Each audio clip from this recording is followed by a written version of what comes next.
Mesdames et messieurs, une fois de plus, bonsoir. Nous sommes là pour la suite de notre séminaire biblique. Nous avons commencé avec la première session, la deuxième session, et là nous sommes à la troisième session. Je le dis afin que nous puissions avoir un ordre dans toutes ces sessions.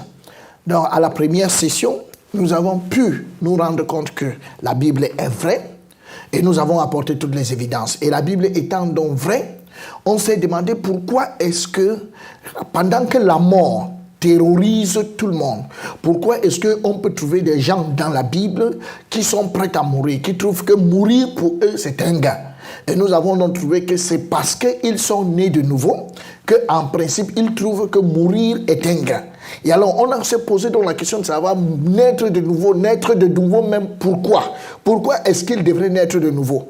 Et en accord toujours avec Jean chapitre 4 verset 24, on a su que Dieu est esprit et que Dieu étant esprit a décidé de faire l'homme en accord avec Genèse chapitre 1 verset 26 et il a fait l'homme à son image. Dieu étant esprit ne pouvait faire l'homme que étant esprit lui-même et que cet esprit il l'a mis dans un corps de chair qu'il a fait avec la terre en accord avec Genèse 2 verset 7 et à l'intérieur donc il a mis l'esprit de l'homme et pour que tout ceci il devienne un être vivant il a soufflé dans ses narines et l'homme est devenu un être vivant.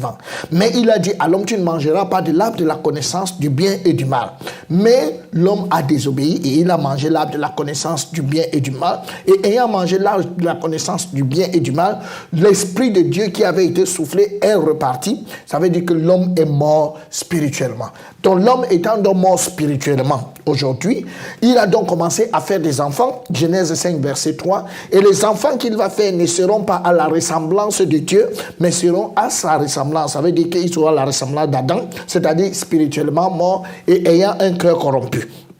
Et alors nous-mêmes qui sommes aujourd'hui des êtres humains sur cette terre, nous venons aussi de cet être corrompu en accord avec Actes chapitre 17 verset 26. Et comme nous sommes donc des êtres spirituellement morts, arrivés étant morts, comme le dit Luc 9 60, c'est-à-dire Jésus dit laisse les morts ensevelir leurs morts, étant donc spirituellement morts, pour entrer dans le royaume de Dieu, nous avons besoin de naître de nouveau, car Dieu n'est pas le Dieu de mort, mais il est le Dieu des vivants. Bien qu'ils le disent qu'il est le Dieu d'Abraham, d'Isaac et de Jacob, ceux-là sont déjà morts, ils sont physiquement morts, mais il est le Dieu des vivants, ceux qui sont spirituellement vivants. Donc c'est pour ça que pour qu'un homme entre dans le royaume de Dieu, Jean 3:3, il faut qu'il naisse de nouveau. Et alors on s'est posé la question, toujours dans cette première session, comment un homme donc peut naître de nouveau? Et alors nous nous sommes rendus compte que pour naître de nouveau, on ne peut naître de nouveau que par la foi. Éphésiens 2 verset 8, par la foi, point. C'est par grâce que nous sommes sauvés, par le moyen. Dieu a donné le moyen. Et le moyen du salut n'est autre que la foi. Point. Donc le moyen du salut n'est pas autre chose comme inviter Jésus dans son cœur, prie après moi, faire ceci ou bien faire cela. Non, ça c'est pas le moyen de la foi.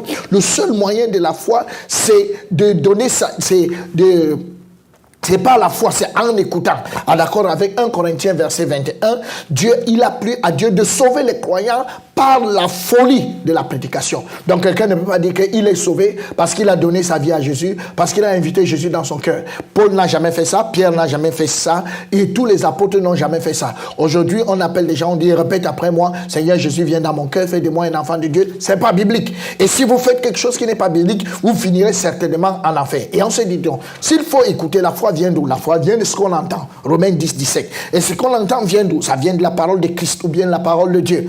Alors qu'est-ce qu'on doit donc effectivement entendre? On a demandé à Abraham, et Abraham nous a répondu dans Luc 16, verset 29, il faut écouter Moïse et les prophètes. On s'est dit non, nous allons demander à Jésus lui-même. Comment on peut faire pour être sauvé? Il a répondu dans Luc chapitre 24, à partir du verset 27, et il a dit que lui-même, pour expliquer qui il était, lui Jésus, il a commencé par Moïse et les prophètes aux disciples d'Emmaüs pour expliquer qui il est. Ça veut donc dire que si moi aujourd'hui, je vais expliquer qui est Jésus, je dois commencer par Moïse et les prophètes. Et enfin, nous avons demandé à Paul, qui est l'apôtre des païens, et l'apôtre des païens nous a confirmé dans Actes 26, verset 22, que durant tout son ministère, il n'a que prêché Moïse et les prophètes aux petits et aux grands. Et c'est pour ça qu'il a invité des juifs dans Actes 28, verset 24. 23, ils sont venus chez lui et dans son logis, il a commencé à expliquer le royaume de Dieu pour les persuader de ce qui concerne Jésus. Et l'entretien a duré du matin jusqu'au soir. Et c'est alors que nous avons donc dit, il était important que nous écoutions Moïse et les prophètes. Et qu'est-ce que nous allons donc écouter dans Moïse et les prophètes? Moïse et les prophètes va nous enseigner Jean 17, verset 3. Ça, c'est le rôle de Moïse et les prophètes. Nous enseigner Jean 17, verset 3. Et alors, qu'est-ce que Jean 17, verset 3 dit? Il a dit, la vie éternelle, c'est qu'ils te connaissent. Toi, le seul vrai Dieu, et celui-là que tu as envoyé, Jésus-Christ. Donc, il nous faut d'abord connaître le seul vrai Dieu, et enfin, donc, nous allons connaître Jésus. Et on s'est donc dit, oui, comment donc on peut connaître le seul vrai Dieu? Et c'est là que nous avons engagé notre deuxième session. Et la deuxième session serait donc, pour connaître le seul vrai Dieu, il faut connaître le seul vrai Dieu à travers les faits historiques, c'est-à-dire que tout ce que Dieu a fait dans le passé, il faut connaître Dieu, on peut connaître Dieu à travers les faits historiques. Et Dieu s'est choisi un peuple sur cette terre. Et ce peuple, c'est Israël. Donc on ne peut connaître que Dieu au travers de Israël. Et ça, c'est ce que nous avons fait dans la session précédente. Et nous avons donc pu connaître Dieu au travers des faits historiques, à travers le jardin d'Éden, à travers l'arche de Noé qui a eu lieu pendant le déluge et à travers l'Exode. Ça, c'est ce que nous avons vu et on a compris la grandeur de Dieu.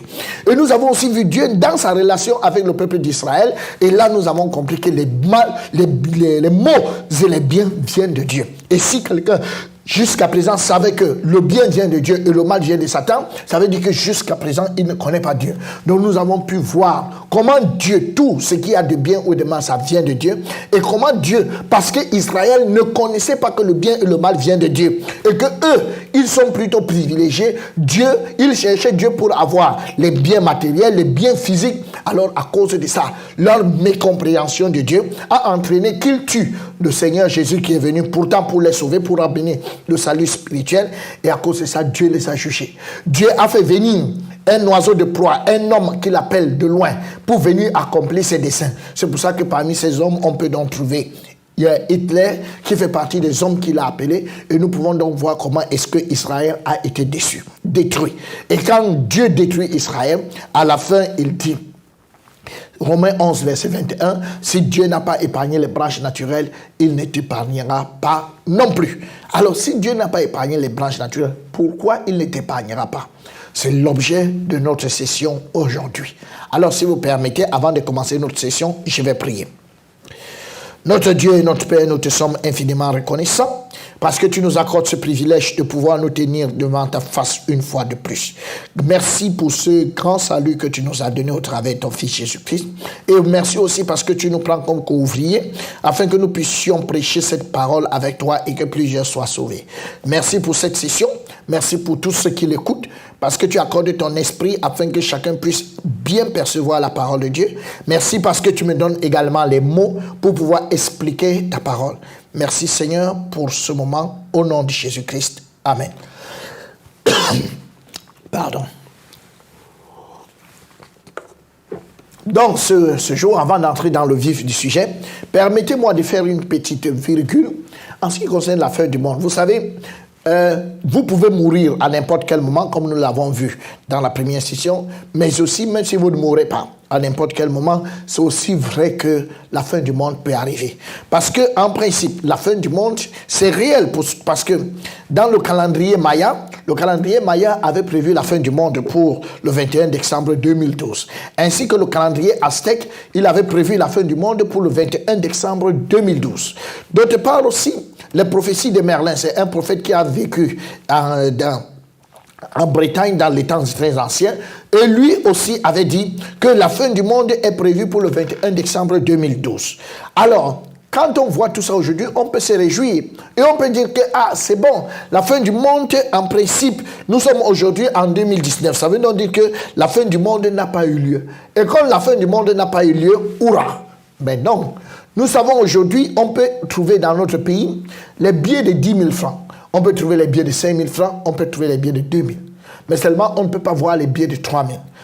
Et donc, pour les billets de 10 000, les billets de 5 000, les billets de 2 000, on peut trouver les faux billets de 10 000, les faux billets de 5 000, les faux billets de 2 000. Mais on ne peut pas avoir le faux billet de 3 000. Pourquoi? On n'a jamais eu le vrai billet de 3000. Donc on ne peut avoir de faux pour ce qu'il y a de vrai. On ne peut pas avoir le faux pour ce qui n'existe pas. De la même manière, si nous avons une fausse date, qui est le 21 décembre 2012, ça veut donc dire qu'il existe une vraie date. Alors, cette vraie date, c'est laquelle? Mais quand on scrute les Écritures, la Bible ne nous dit pas qu'il existe une vraie date. Parce que, en accord avec Marc chapitre 13, verset 32, la Bible dit, mais quant à ce jour-là, où à l'heure, personne n'en a connaissance, pas même les anges qui sont dans le ciel, ni même le Fils, mais le Père. Donc il n'y a que le Père qui connaît le jour. Mais le jour arrive puisqu'on a quand même des fausses dates. Mais la Bible, qu'est-ce que la Bible nous donne? La Bible nous fait seulement voir, la Bible nous parle des signes des temps de la fin. C'est-à-dire que quels seront les signes? Qu'est-ce qui va nous montrer que la fin approche? Quand vous êtes en train de traverser, vous circulez en voiture, vous voyez le feu vert, ça veut dire que continuez de circuler. Mais si vous approchez du feu vert et vous voyez que c'est déjà orange, ça veut dire que bientôt le vert va changer en rouge. Alors, pour nous qui sommes africains, généralement, on accélère pour traverser pendant que c'est orange. Mais pour tous ceux qui sont encore plus civilisés, ils freinent et ils disent, bon, mieux, on attend le rouge que le rouge passe. Mais je crois que cette attitude d'accélérer rapidement parce que bientôt ça va changer, je crois que c'est la meilleure des attitudes parce que bientôt ça va être le rouge et à partir du rouge, personne ne passe plus. Donc c'est pour ça que les disciples, en leur temps, se sont approchés de Jésus. Et la Bible dit, il s'assit sur la montagne des Oliviers. Et les disciples vinrent en particulier lui faire cette question. Dis-nous, quand cela arrivera-t-il et quel sera le signe de ton avènement et de la fin du monde? Jésus leur répondit, prenez garde que personne ne vous séduise, car plusieurs viendront sous mon nom, disant, c'est moi qui suis le Christ, et ils séduiront beaucoup de gens. La Bible dit qu'ils séduiront beaucoup de gens. Alors, ils vont venir vers nous et ils vont séduire beaucoup de gens. Et par rapport donc à cette séduction, la Bible nous dit de faire attention. Qu'est-ce qu'il y aura donc comme séduction? Qu'est-ce qui marquera donc les temps de la fin? La Bible dit que il y aura l'apparition des faux Christ. L'apparition des faux Christ marquera la fin. Plusieurs viendront en mon nom, en Matthieu 24, du verset 3 au verset 5. Plusieurs viendront sous mon nom et diront, c'est moi qui suis le Christ. Et ils séduiront beaucoup de gens. Donc, comme ce monsieur que nous avons déjà, lui, il est en Russie. Et étant en Russie, il fait beaucoup de miracles. Il a la possibilité de faire beaucoup de miracles. Partout où il passe, il fait beaucoup de miracles. Et vous pouvez voir ce prêtre qui est en train de l'adorer sous une photo. Il allume des bougies pour lui. Donc, tout ceci, ce sont des faux Christ. Et même aujourd'hui en Afrique, il y a beaucoup de personnes qui font beaucoup de miracles et qui prophétisent. Ils disent beaucoup de prophéties. Le Seigneur m'a dit, le Seigneur a fait, le Seigneur a fait, le Seigneur a fait. Ça, tout ça, ce sont des choses qui existent aujourd'hui. Mais Dieu est très clair. Ça, ce sont des choses qui existent pour amener plusieurs à être séduits. Donc, par exemple, en Corée également, nous avons 13 faux Christ et puis nous avons 13 faux dieux et pratiquement 37 faux Christ. En Afrique aussi, nous avons plusieurs qui se proclament être Dieu, comme au Bénin, nous avons une femme qui dit qui est Dieu Saint-Esprit. Alors, nous avons également dans le monde, nous avons Raël, c'est quelqu'un qui se dit Dieu parce qu'il incarne le mouvement raélien, il dit que Jésus était un raélien. Nous avons Moon, il dit qu'il incarnait le mouniste, il a fini par mourir, il est venu opérer l'œuvre de réconciliation. Nous avons Georges Roux, il s'est dit être le Christ venu sur terre. Et il est en France, il dit qu'il est le Christ de Montfavet. Tout ça, ce sont des dieux qui existent aujourd'hui. Le Père Mercure, en Belgique, il estime porter des messages divins. Nous avons Ron Hubbard en Amérique, qui est le père de la scientologie. Nous avons Begoto, qui était au Cameroun. Il se faisait passer pour Dieu. Et il avait même dit, quand on va l'enterrer, qu'on ne l'enterre pas trop en profondeur, parce que en principe, il va ressusciter, mais il n'est jamais ressuscité. Donc, tout ceci, ce sont des faux dieux qui existent. Dieu a dit, quand vous verrez tout ça, quand vous voyez un peu tous les hommes qui se proclament être Dieu et qui amènent tous ces miracles, c'est la preuve que la fin de toutes choses est proche. Nous avons également, comme signe des temps de la fin, la Bible nous parle de guerre. Vous entendrez parler de guerre et de rumeurs de guerre. Le Seigneur dit que quand vous allez entendre parler de guerre et de rumeurs de guerre, il ne faut pas être troublé par rapport à toutes ces choses parce qu'elles doivent arriver. Ça, c'est le Seigneur qui est en train de le dire et c'est pour ça que je voudrais que nous lisions Marc chapitre 24, verset 6. Et vous entendrez parler de guerre et de bruit de guerre. Gardez-vous d'être troublés, car il faut que ces choses arrivent. Mais ce ne sera pas encore la fin. Mesdames et messieurs, c'est quand même assez alarmant aujourd'hui. Dieu dit, c'est Dieu qui dit, qu'il faut que ces choses arrivent. Mais plusieurs, entre guillemets, hommes de Dieu, plusieurs pasteurs, aujourd'hui, voici leur prière. Seigneur, nous refusons que ces choses arrivent. Nous refusons ces choses au nom de Jésus. Mais Jésus dit, mesdames et messieurs, qu'il faut que ces choses arrivent. Et lui, il prie sur la terre, il ne faut pas que ces choses arrivent. Posons-nous la question, est-il serviteur de Dieu ou pas? En fait, il ne connaît pas les Écritures. Ça veut encore dire clairement qu'il ne connaît pas qui il sert. Ça veut dire plus précisément qu'il ne connaît pas la pensée de celui qu'il dit servir. Ça veut dire, en conclusion, qu'il ne connaît pas celui qu'il sert. Ça veut dire qu'il n'a pas la vie éternelle. Parce que Dieu dit, il faut que ces choses arrivent. Donc, ce qui devrait nous préoccuper aujourd'hui, ce n'est pas ce qui arrive. Oh, les guerres, les machins et tout. Ce n'est pas ça qui nous préoccupe. Mais c'est ce qui devrait nous préoccuper, c'est que si je meurs, je vais où? Donc ça veut dire que s'il y a la guerre, il y a possibilité de mourir. Et s'il y a possibilité de mourir pendant la guerre, et que la mort est pour moi un gain, donc la guerre ne serait pas aussi fataliste. Donc ça veut dire que tout le monde devrait être prêt, que si demain je meurs, où est-ce que je vais? C'est ça qui est la priorité en toute chose. Mais malheureusement, ce n'est pas la priorité de beaucoup de choses. Et si tu as déjà eu cette attitude, que à cause de ça, oh Seigneur, je refuse toutes ces choses, je bannis, je chasse les esprits de guerre. Sache que tu n'es pas né de nouveau. Et tous ceux avec qui tu pries et tu fais ce genre de choses, vous n'êtes pas né de nouveau. Et c'est ça, c'est l'un des signes que la fin du monde est proche, c'est que vous entendrez parler de guerre et de bruits de guerre. Et tous ces bruits de guerre aujourd'hui, nous les avons dans le monde, ceux qui prient et ceux qui ne prient pas. Voici une portion du journal News Review aux États-Unis. Et cela nous fait savoir qu'en Russie, on a 8600 bombes atomiques. Aux États-Unis, 8000 environ. En France, nous avons 400. Nous avons 350. En Grande-Bretagne, nous avons 400. En Israël, nous avons environ 200. Ainsi de suite au Pakistan. Donc, la quantité de bombes atomiques qui est dans ce monde en ce moment est capable de détruire ce monde à 4 reprises. Donc, ça veut dire que le matériel même qui va nous tuer, qui va détruire ce monde, existe déjà dans ce monde. C'est pour ça que dans le livre de Pierre, la Bible dit qu'il a gardé ce monde pour la destruction. Il a gardé ce monde pour la destruction. Il a réservé. La terre et cette terre est réservée pour la destruction. Donc, et cette prophétie ne tardera pas à s'accomplir. Ça, cette prophétie de Zacharie 14, du verset 12. Voici la plaie dont l'Éternel frappera tous les peuples qui auront combattu contre Jérusalem. Leur chair tombera en pourriture tandis qu'ils seront sur leurs pieds. Leurs yeux tomberont en pourriture dans leurs orbites et leur langue tombera en pourriture dans leur bouche. La Bible dit que pendant que quelqu'un sera encore debout, avant qu'il ne se renverse, avant qu'il ne tombe, ses yeux auront déjà pourri, sa langue aura pourri, son corps, sa chair aura pourri, mais il est encore debout. Rien ne l'arrête.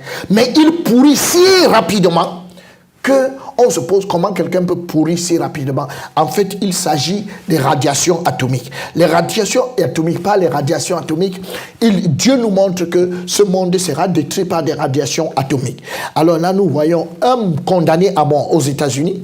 Celui-là, il était exposé aux radiations atomiques.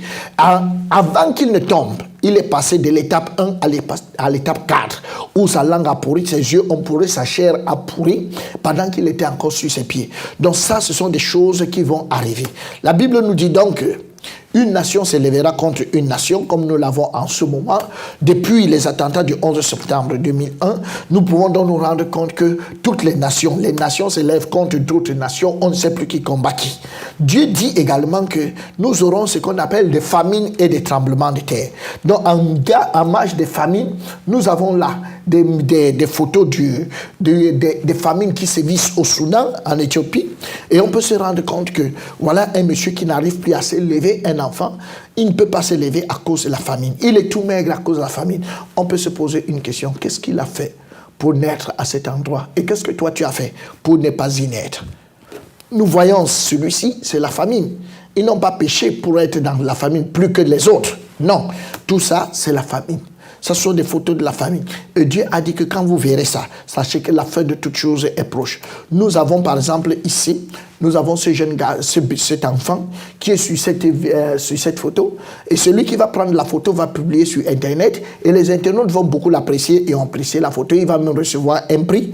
Mais après ça, un internaute va lui poser la question 2 mois plus tard.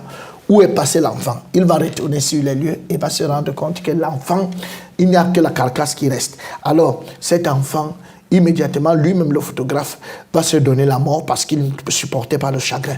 Alors, le PAM, le Programme alimentaire mondial, confirme que il y a 35 000 personnes qui meurent chaque jour de famine. Chaque jour de famine. La Bible nous parle également des tremblements de terre. Et là, nous voyons qu'en Indonésie, en 2005, nous avons eu un tremblement de terre et 200 000 personnes ont été tuées. En Chine, 100 000 personnes ont été tuées. Et au Chili, plusieurs personnes ont été tuées. Et tout ceci, et le nombre de tremblements de terre dans ce monde va croissant. Il y a même des tremblements de terre de faible amplitude, il y a des tremblements de terre de grande amplitude, il y a ce qu'on appelle les tsunamis, des tremblements de terre qui se passent dans la mer. Et ça fait que la mer se retire et les gens peuvent crier « waouh ». Et quand elle revient, elle a parfois 10 à 15 mètres de hauteur et elle traverse son lit pour se retrouver au moins à 3, 4, 5 kilomètres en ravageant tout ce qu'elle trouvait sur son passage. Donc tout ceci, ce sont les dégâts qui sont causés par les tremblements de terre. Et les tremblements de terre marquent la fin des temps. Nous avons le réchauffement climatique aujourd'hui. Pour une petite pluie, on peut voir des inondations. Et pourquoi on voit des inondations? Parce qu'en principe, le niveau de la mer a augmenté à cause de ce que les icebergs qui sont dans les pôles nord, les grands glaciers qui sont dans le pôle nord et le pôle sud, à cause du réchauffement climatique, a commencé à fondre. Et cela a augmenté le niveau de la mer. Donc à cause de tout ça, ceci marque la fin du monde qui est proche. Et nous avons également, comme signe de la fin du monde, l'augmentation des catastrophes. C'est pour ça que nous pouvons voir aujourd'hui des nouvelles maladies, des développements de nouvelles maladies, telles que le sida, telles que la grippe aviaire, telles que l'Ebola. Et tout ceci, c'est la démonstration que la fin de toute chose est proche. Nous avons également le refroidissement de l'amour. Le refroidissement de l'amour, ceci est dû à ce que nous sommes aujourd'hui dans un monde, même quand vous voulez aider quelqu'un, il n'est pas prêt.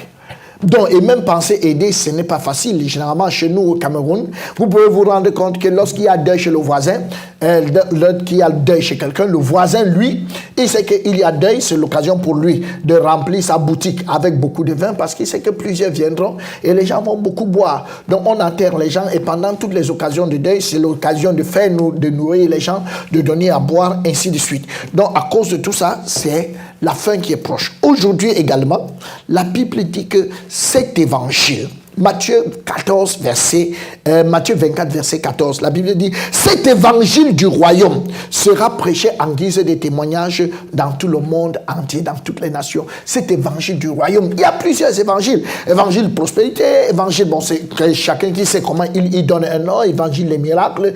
Mais la Bible dit, cet évangile, c'est un pronom démonstratif pour démontrer que parmi les évangiles, il y aura cet évangile du royaume. En anglais, on dit this gospel of kingdom. Cet évangile du royaume sera prêché dans tout le monde.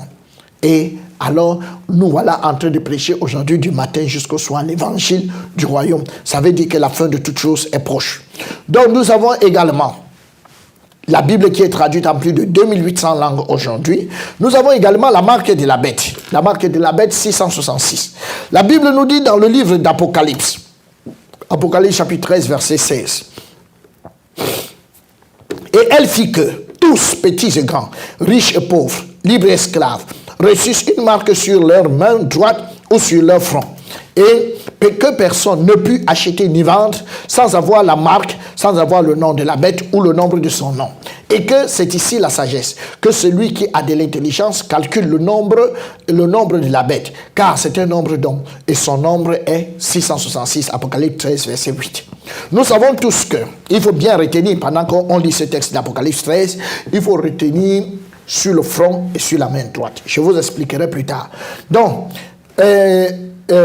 nous utilisons de moins en moins aujourd'hui le cash. Pourquoi ça a un peu plus de problèmes? Parce que avec le cash, tu peux être agressé, tu peux avoir des problèmes pour changer et tout ceci. Donc, et tu peux aussi avoir la fausse monnaie. C'est pour ça que beaucoup aujourd'hui planchent pour la carte de crédit. Donc maintenant, avec la carte de crédit, si tu as une carte de crédit, elle peut aussi se perdre. Et aussi, si tu as beaucoup de cartes de crédit comme ce monsieur, tu deviens très embrouillé parce que tu ne sais pas quelle est celle qui a du crédit. Donc, plusieurs ont planché pour cette smart card ou bien encore carte biométrique. Par cette smart card, à l'intérieur, tu as tout ce qui est important pour toi. Il y a l'information à propos de ton identité, il y a l'information à propos de ton compte bancaire, il y a aussi les informations à propos de ta santé. Mais ça a un problème parce qu'avec toutes ces informations, si ça se perd, ça pose un problème. Donc, ce qui fait que ce qui devrait être vraiment mieux, ça devrait être le barcode. Parce que le barcode, au moins, lui, il devrait être stable. Mais seulement, on ne va pas te mettre le barcode sur le front. Ça va quand même être laid, ça va quand même être terrible. Bon, c'est pour ça que la société Verichip aux États-Unis a mis en place cette petite puce. Cette petite puce, elle a à l'intérieur une batterie. Et cette puce a aussi ton identité, a aussi tout ce qui est nécessaire en ce qui concerne ta santé, a aussi tout ce qui est nécessaire en ce qui concerne ton compte. Donc avec cette puce, tu as tout ce qui est nécessaire et on introduit cette puce dans ton corps à l'aide d'une seringue. Donc dès qu'on la met à l'aide d'une seringue, tu peux vivre aisément, tu n'as plus besoin d'argent. Et il y a plusieurs boutiques aujourd'hui aux États-Unis où on est capable d'y aller et tu peux y aller sans avoir besoin de rien. En face de la boutique, il n'y a pas de portier. Donc dès que tu arrives, tu rentres et tout ce que tu ramasses est totalement débité de ton compte. Mais le problème avec cette puce, c'est que quand ils l'ont faite, ils se sont rendus compte que quand elle est insérée en un homme, après un an, la batterie qui est à l'intérieur se décharge. Il faut faire une petite chirurgie pour la retirer afin de la recharger. Donc ça veut dire qu'en 10 ans, tu dois avoir 10 petites chirurgies. Donc là, c'était quand même assez embêtant. C'est la raison pour laquelle les scientifiques ont continué de réfléchir et ils se sont rendus compte que cette puce, dans le corps humain, il y a 2 endroits où on est capable de mettre cette puce et elle va se recharger elle-même. Ce sont les endroits où quand on te soigne pour savoir si on a la fièvre, donc c'est sur le front ou bien sur la main droite. Donc si on est capable de mettre la puce, la Bible dit que les scientifiques ont trouvé qu'elle se recharge elle-même. Pourquoi sur le front et pourquoi sur la main droite? Ça veut dire, mesdames et messieurs, que petit à petit, nous sommes en train d'arriver à la fin des temps. La fin de toutes choses est proche. La fin du monde est proche. La fin de ces temps-ci est proche. Et il vaut mieux que celui qui écoute la parole en ce moment réfléchisse très bien.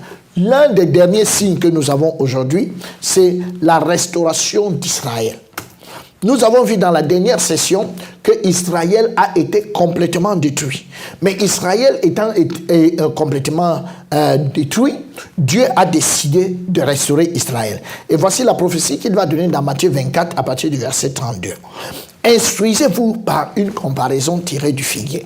Dès que ses branches deviennent tendres et que les feuilles poussent, vous connaissez que l'été est proche. Quand vous voyez le mot figuier dans la Bible, ce n'est autre que Israël. Et quand on dit que ces branches deviennent tendres et que les feuilles poussent, quand on voit des branches tendres quelque part, des petits bourgeons sur un arbre, on sait que cet arbre est en train de fleurir, de revenir à la vie. Donc ici, l'explication des branches tendres et des feuilles qui poussent, c'est la prospérité. Donc vous connaissez que l'été est proche. L'été, c'est le retour du Seigneur pour l'enlèvement. Alors, on peut donc dire, lorsque vous allez voir la prospérité d'Israël, sachez que l'été est proche, donc le retour du Seigneur est proche. Et Dieu nous confirme que, je vous dis, cette génération ne passera point que tout cela n'arrive. Cette génération qui a vu Israël prospérer ne passera point sans que toutes ces choses n'arrivent.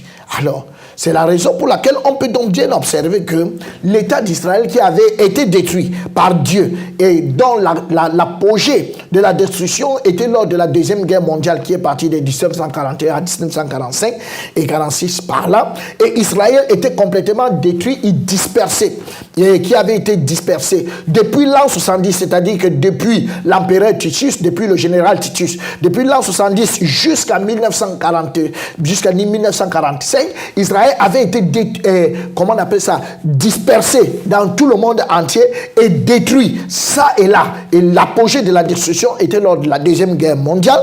On se rend compte qu'en 1948, le 14 mai plus précisément, le premier ministre Ben Gurion va annoncer la naissance de l'État d'Israël, l'indépendance de l'État d'Israël, le 14 mai. 1948.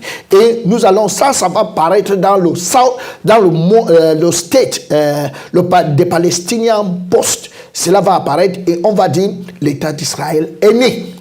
Or, Ésaïe avait déjà posé la question de savoir, est-ce qu'un État peut naître en un seul jour? Et est-ce qu'un État peut naître en un seul jour? Aujourd'hui, nous répondons oui, un État peut naître en un seul jour. Oui, l'État d'Israël est né en un seul jour. Et quand l'État d'Israël est né, immédiatement, tous les Juifs qui étaient dispersés dans le monde sont rentrés. Et c'est ce que Ésaïe avait vu dans une vision, que qui sont ceux-là, Ésaïe 60, verset 8, qui sont ceux-là qui volent comme des nuées, comme des colombes vers leur colombier. C'est qui? En fait, c'était les Juifs qui rentraient chez eux. Ils sont rentrés par avion cargo, ils sont rentrés par bateau, ils sont rentrés même à pied, ils sont rentrés de toutes les manières. Ils sont partis de toutes les nations, d'Europe, d'Asie, d'Amérique, d'Afrique et d'Australie.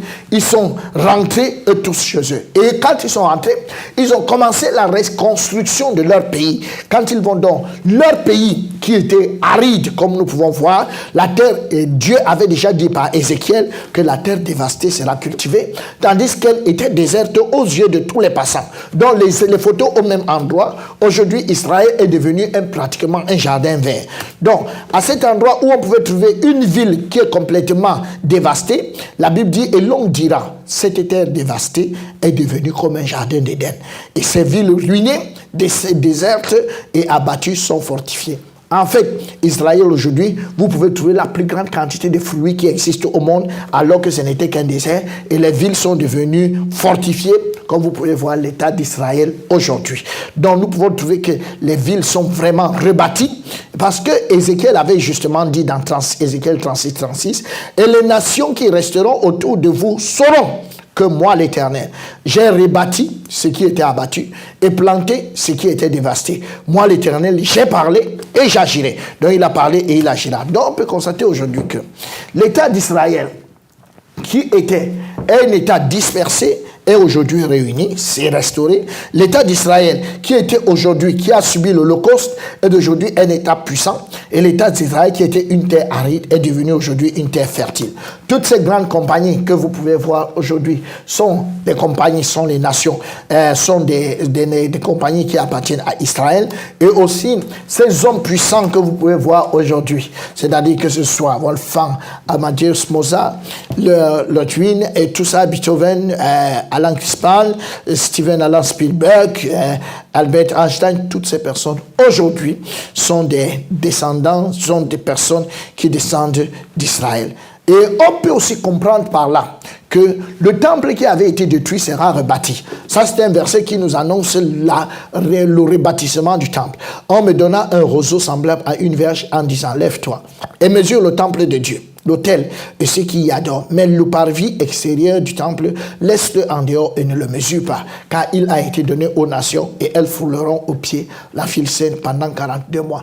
Donc, pendant les 7 années de tribulation, en fait, le temple aura été reconstruit. Nous verrons ça plus tard et il sera encore utile. Donc, si vous entendez que la reconstruction du temple a lieu, sachez que les contractions pour la fin du monde ont commencé, parce qu'une femme peut être enceinte, mais lorsque les contractions commencent, ça veut dire qu'elle va bientôt accoucher. Si vous entendez la reconstruction du temple, ça veut dire que les contractions ont commencé, la fin est presque là.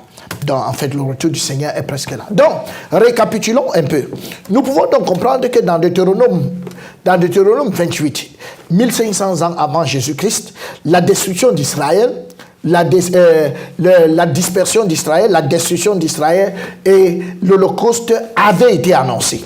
Quand Jésus arrive en l'an 70, pendant son ère, en l'an 33, il leur dit, il réplique les mêmes choses, toutes les destructions, toutes les malédictions qui avaient été prononcées contre Israël, il les redit en l'an 33, dans le livre de Matthieu. Et toute cette destruction prend effet à partir de l'an 70 après Jésus-Christ. Et elle va courir jusqu'à 1948 après Jésus-Christ. Donc jusqu'après la Deuxième Guerre mondiale. Donc Israël sera détruit. Donc toute cette partie s'est accomplie.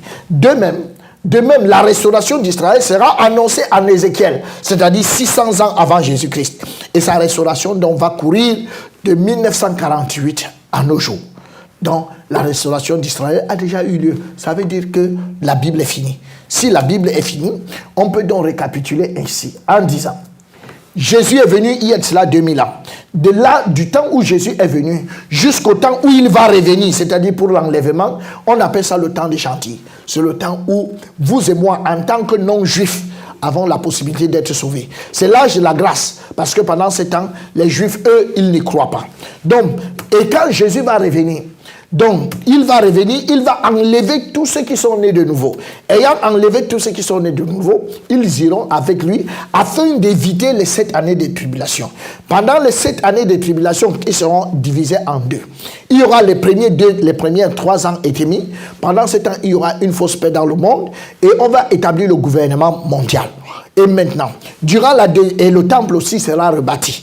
Pendant la deuxième partie de la deuxième partie de cette année de tribulation, la marque de la bête va devenir obligatoire et il y aura la grande tribulation. Et pendant la grande tribulation, donc, l'Antéchrist va tuer près de 144 000 Juifs qui auront cru pendant ces 3 années et demie à cause des 2 oliviers, c'est-à-dire des 2 messagers que Dieu va envoyer. Ils vont prêcher et 144 000 Juifs seront sauvés. Et les 144 000 Juifs qui seront sauvés seront immédiatement tués par l'Antéchrist. Pour le reste de l'humanité, il y aura 2 options. Accepter la marque pour vivre ou alors accepter la mort. Alors dès que vous acceptez la mort, vous êtes mort et vous allez vous ressusciter uniquement pour le jugement. Lorsque vous acceptez la marque, vous êtes condamné. Mais en même temps, il y aura un tiers des Juifs qui ne va pas accepter la marque de la bête et qui ne va non plus mourir. Ils vont se réfugier dans les montagnes. Et c'est à cause de ce tiers des Juifs que Jésus va raccourcir sa durée. C'est-à-dire, c'est pour ça que Jésus va venir un peu plus tôt. Et quand il va venir plus tôt, ce sera afin que ce tiers des Juifs ne périssent pas. Et tout cela, avec le reste de ceux de la guerre d'Armageddon, tous ceux qui seront vivants, ils vont donc entrer dans le millénium. Et c'est à ce moment que Jésus va revenir avec tous ceux qui ont été enlevés, tous les sauvés, et nous allons donc entrer dans ce qu'on appelle le millénium, et ce sera le règne de 1000 ans.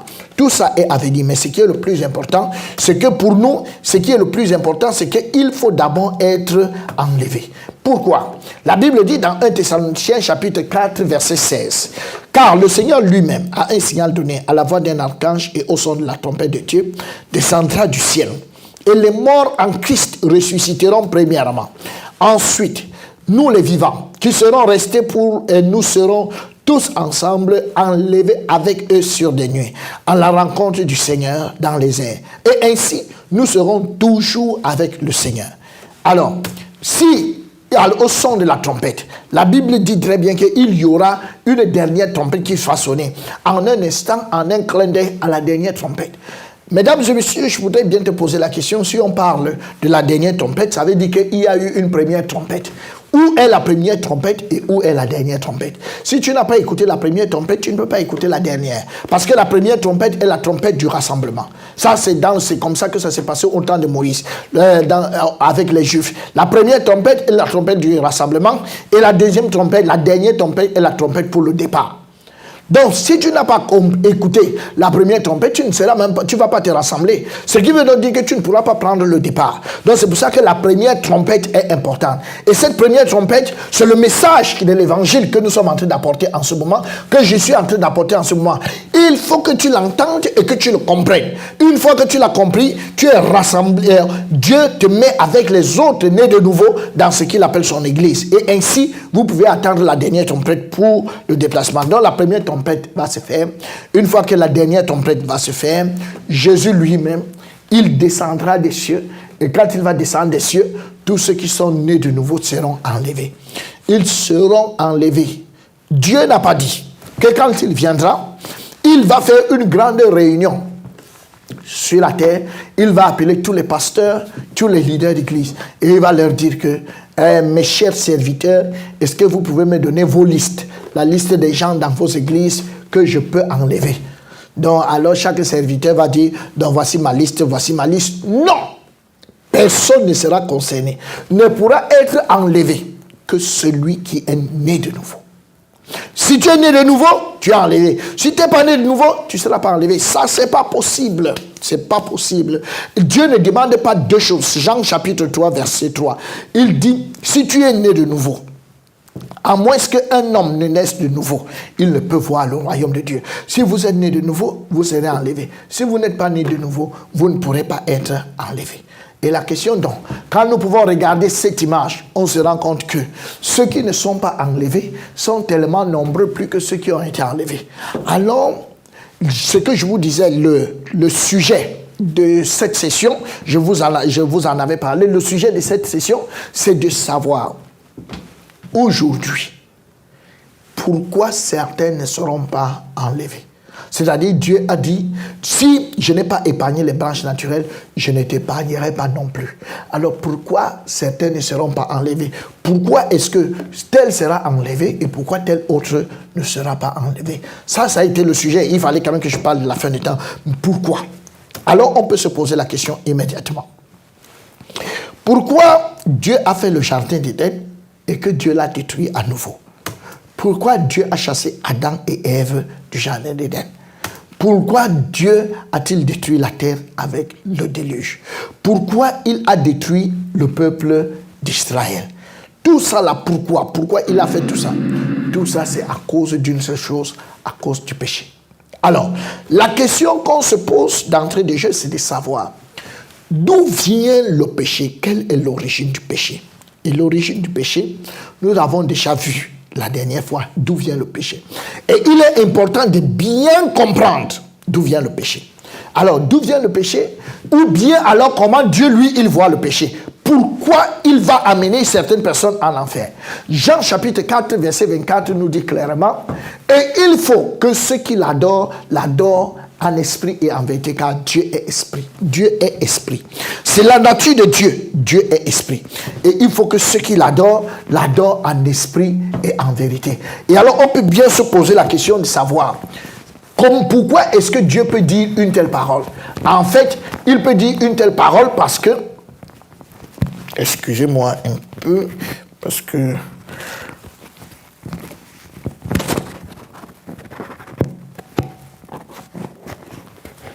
voilà. Il peut dire cette parole, en réalité, parce que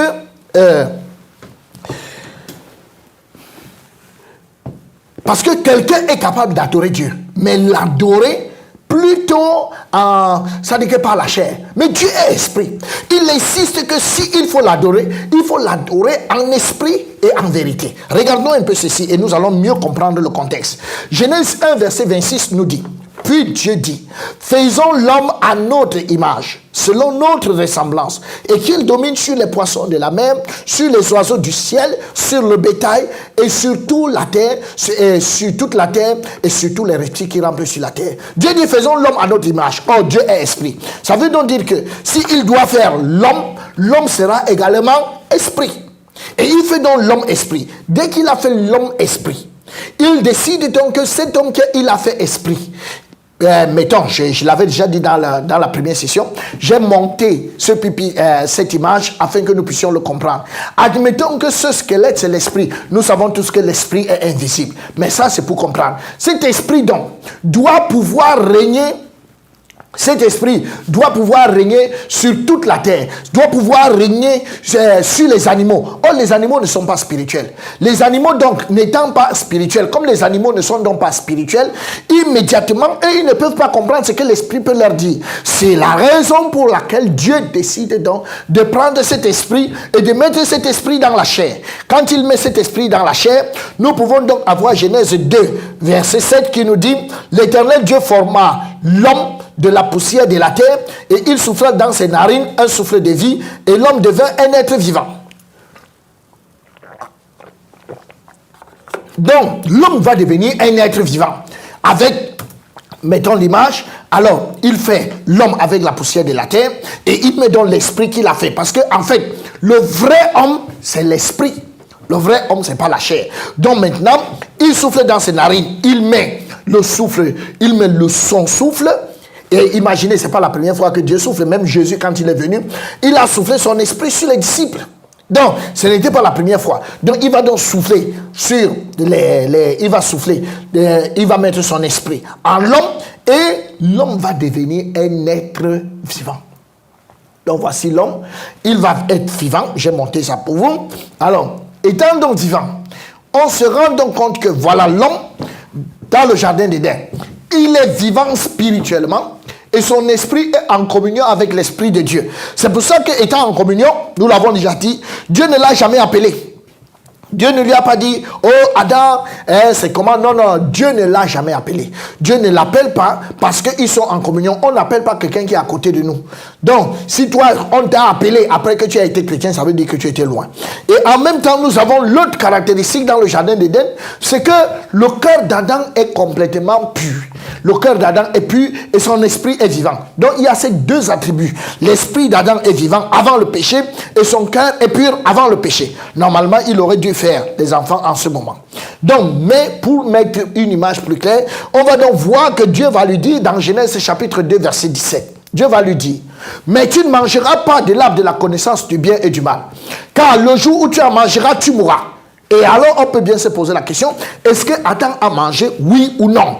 On se rend compte qu'en réalité, Adam a mangé. Oui, effectivement, il a mangé. Est-ce qu'il est donc mort? Oui, il n'est pas mort physiquement, mais il est mort spirituellement. Donc, Adam va manger le fruit, et quand il mange le fruit, son cœur qui était pur va être corrompu, et son esprit, et l'esprit de Dieu qui était là va s'en aller, et il va mourir spirituellement. Donc, deux choses vont se produire en Adam.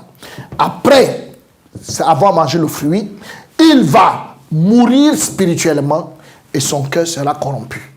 Mes chers amis, si vous ne comprenez pas que c'est ici l'origine du péché, vous ne pouvez pas résoudre un problème que vous ne connaissez pas. Il faut d'abord comprendre où se trouve le problème avant de le résoudre. Plusieurs veulent résoudre un problème qu'ils ne connaissent pas. Non, il faut comprendre le problème à la base. Il faut comprendre le problème à la base. Si quelqu'un est spirituellement mort comme celui-ci, avec un cœur corrompu, il est spirituellement mort. Ça veut dire qu'il ne peut plus communiquer avec Dieu. Il ne peut plus rien faire par rapport à ça. Donc pour son salut, un mort ne peut rien faire pour revenir à la vie. Non, un mort ne peut absolument rien faire.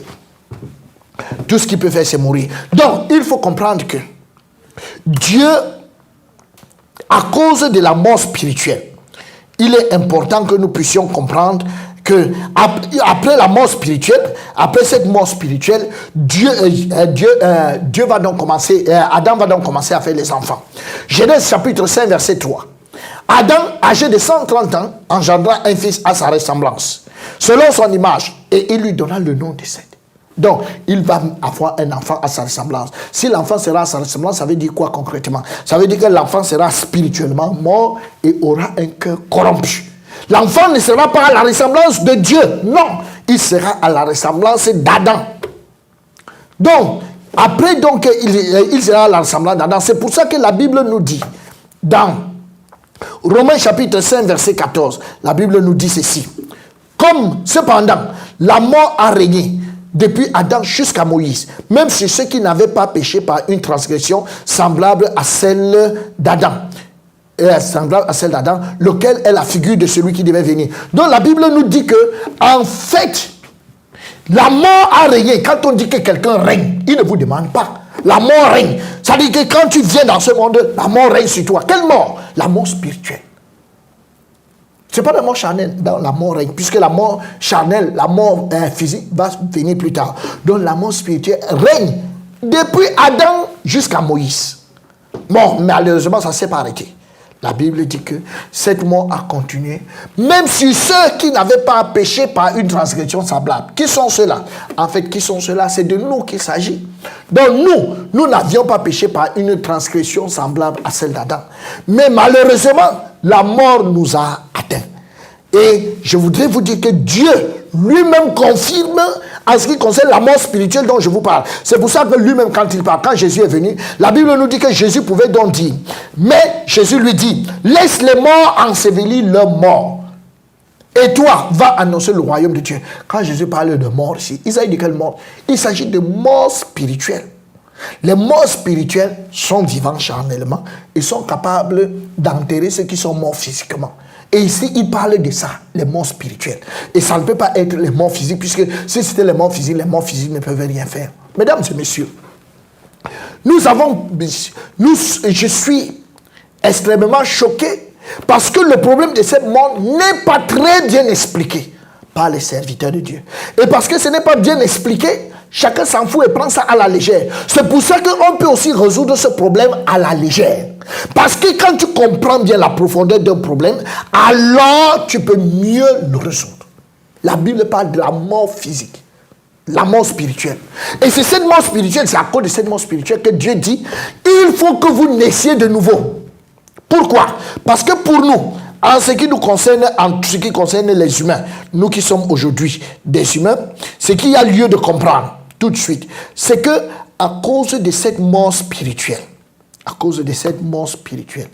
Dieu nous voit. Dieu voit tous les hommes comme étant des morts spirituels. Il nous voit comme des morts. Il ne va pas ajouter mort spirituelle, mais il nous voit comme des morts. La Bible nous dit donc, Romains 5, verset 12. C'est pourquoi, comme par un seul homme, le péché est entré dans le monde, et par le péché, la mort, et qu'ainsi la mort s'est étendue sur tous les hommes. La mort s'est étendue sur tous les hommes. Donc tous les hommes viennent là-dedans parce que tous ont péché. Donc la Bible dit que Dieu nous voit tous comme étant des morts. Nous sommes tous des morts. Et Actes chapitre 17, verset 26 dit, il a voulu que tous les hommes sortis d'un seul sang. Nous sommes tous sortis d'un seul sang. Le sang de qui? Le sang d'Adam. Donc ainsi, la mort spirituelle qui est entrée en Adam s'est étendue sur tous les hommes, sur nous tous qui sommes sur la terre, petits et grands, riches et pauvres, de n'importe quelle nation. Donc, on peut donc conclure clairement que tout homme est pécheur. Tout homme. Mais dans ce monde étant pécheur. Donc ce n'est pas juste de dire que c'est parce qu'un homme a péché qu'il est devenu pécheur. C'est faux. Ce n'est pas parce qu'un homme a péché qu'il est devenu pécheur. Non, ce n'est pas parce qu'un manguier a porté les mangues qu'il est devenu un manguier. C'est ça qu'on a tendance à voir aujourd'hui. Non, c'est plutôt parce que nous sommes des pécheurs que nous commettons des péchés. Parfois on dit, oh parce que cet homme-là, vraiment, on est désolé parce que c'était vraiment un bon pasteur, bon, c'était un homme bien, mais aujourd'hui, il est tombé dans le péché, il est devenu un pécheur d'élite. Non, ça c'est faux. C'est parce qu'on est pécheur qu'on commet les péchés. C'est parce que nous sommes pécheurs que nous commettons tout genre de péchés. Donc depuis Adam, tous les hommes sont pécheurs. C'est pour ça que Psaume 51, verset 5, nous dit, voici, je suis né dans l'iniquité et ma mère m'a conçu dans le péché. Donc ton premier péché même, c'est la conception. Donc dès que tu as été conçu, à l'instant où tu es conçu, tu es directement devenu un pécheur. À l'instant. À l'instant de la conception, on est devenu pécheur. Tous. Et la Bible dit, voici, je suis né dans l'iniquité. On est né dans l'iniquité. Mais, bon, peut-être on pourrait parler de la naissance. Mais il va plus loin et il dit, et ma mère m'a conçu dans le péché. C'est pas qu'elle l'a conçu dans l'adultère. Non, tu as été conçu dans le péché. Pour mieux voir ça, Psaume 58, verset 3, nous dit, les méchants sont pervertis dès le sein maternel. Les menteurs s'égarent au sortir du ventre de leur mère. Tous les méchants sont pervertis. On dit pervertis. Pervertis, ça veut dire, quand on te dit que tu es en train de pervertir tes voix, c'est que tu les rends de plus en plus mauvais. Donc la Bible dit que les méchants sont pervertis dès le sein maternel. Donc dès le sein, dès qu'il est conçu, au fur et à mesure qu'il grandit, il devient de plus en plus mauvais. Dès qu'il sort, la Bible dit que c'est le méchant qui est sorti. Vous-même, allez en tirer les conclusions. Quand nous voyons ici, cette maman, elle dit que là où elle est là, dans son ventre, il y a un ange. Oh mon ange, oh mon toutou, oh mon nounours. Non. Dieu aussi lui-même il parle du rôle du ciel. Il dit, les méchants sont pervertis. Donc dans le ventre de cette femme, Dieu voit lui, il voit un méchant qui est dans ce ventre-là. Un méchant. Et allez savoir si un méchant entre au ciel. Donc, et nous allons donc ici, dans le ventre, quand il sort, la Bible dit que c'est un menteur. Pourquoi? En même temps qu'il est il est dans le ventre, il est spirituellement mort, étant dans le ventre, spirituellement mort. Et dès qu'il sort du ventre, la Bible nous dit que là, nous sommes avec un menteur. Et la Bible dit, il s'égare au sortir du ventre. Alors si quelqu'un est donc égaré, il est égaré, qu'il va donc où? Donc Dieu me voit. Il faudrait que tu saches, toi qui m'écoutes, qui n'es pas né de nouveau, peu importe là où tu vas. On ne parle pas d'église, si on ne parle pas de congrégation, on ne parle non plus de ton pasteur. Tout ce dont on parle ici, c'est dans ton état. Il faudrait que tu comprennes que dans cet état, tu es spirituellement mort Et que pour Dieu, tu es, depuis la conception, tu es spirituellement mort. Et étant arrivé dans ce monde, tu es également, tu vis en tant qu'un mort spirituel. Donc Dieu me voit, Dieu te voit comme un impur et un égaré. Et il pose la question. Job chapitre 15, verset 14. Il dit, qu'est-ce que l'homme pour qu'il soit pur? Celui qui est né de la femme peut-il être juste? Quelle question! Moi, je sais que la grammaire m'a enseigné que lorsque il s'agit d'un animal, on dit qu'est-ce que. Lorsqu'il s'agit d'une chose, on dit qu'est-ce que. Et lorsqu'il s'agit d'un homme, on dit qui est-ce qui. Mais Dieu, dans sa grammaire, il dit qu'est-ce que l'homme? Qu'est-ce que? L'homme, c'est quoi? L'homme, c'est quel truc? L'homme, c'est quel machin? C'est-à-dire que quand un homme se vante, l'homme c'est quoi? Ça c'est Dieu qui dit. Qu'est-ce que l'homme pour qu'il soit pur? Et il pose la question, celui qui est né de la femme peut-il être juste? Il voulait qu'on naisse d'où? En fait, le fait même qu'on soit né de la femme, ça pose problème. C'est notre premier péché. Il pose donc la question que celui qui est né de la femme, est-ce qu'il peut être pur? Est-ce que vous pensez qu'un type, un machin qui est né d'une femme, excusez-moi pour l'expression, est-ce qu'il peut être pur? Bon, qu'est-ce qu'on va faire? On rentre dans le ventre pour renaître comment? Il pose la question une deuxième fois, Job 25, verset 4. Comment l'homme serait-il juste devant Dieu? Comment celui qui est né de la femme serait-il pur? Il demande comment. Bon, en fait, si vous n'avez pas de réponse, sachez quand même que vous allez en enfer. Donc, avec l'homme, c'est comme une semence. Nous avons une semence de pomme, une graine. Dès qu'on la plante, elle donne droit à un arbre. Et l'arbre, plus tard, porte du fruit. Et ce fruit, si le fruit de ce pommier est acide, c'est parce que la graine était acide. Elle n'est pas devenue acide en route. De la même manière, il y a la semence du péché qui est plantée. La semence du péché donne naissance à un pécheur, ou bien encore à un péchetier, donne naissance à un pécheur. Et le pécheur est l'arbre. Et plus tard, il va porter du fruit, qu'on appelle les péchés. Donc l'homme, il est né de la semence du péché, et plus tard, il porte les fruits qu'on appelle le péché. Donc l'homme a la semence du péché dans son cœur, la semence qui lui vient d'Adam s'est plantée dans son cœur, et maintenant, au fur et à mesure qu'il grandit, il porte du fruit. Il porte du fruit, et lequel fruit on appelle les péchés.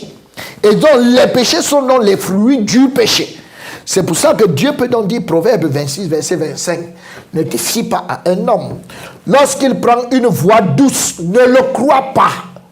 Ne crois pas à un homme qui prend une voix douce. Pourquoi? Il y a 7 abominations dans son cœur. 7.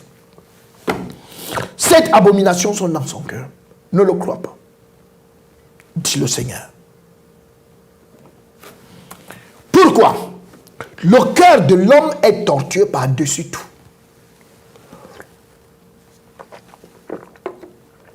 Le cœur de l'homme est tortueux par-dessus tout. Et il est méchant. Qui peut le connaître? La Bible dit, même toi-même qui m'écoutes, tu ne connais pas ton cœur. Tu ne connais pas de quoi tu es capable là où tu es assis. C'est la raison pour laquelle parfois, les hommes sont étonnés de ce qu'eux-mêmes ils font. Et ils se posent la question, c'est moi qui ai fait ça?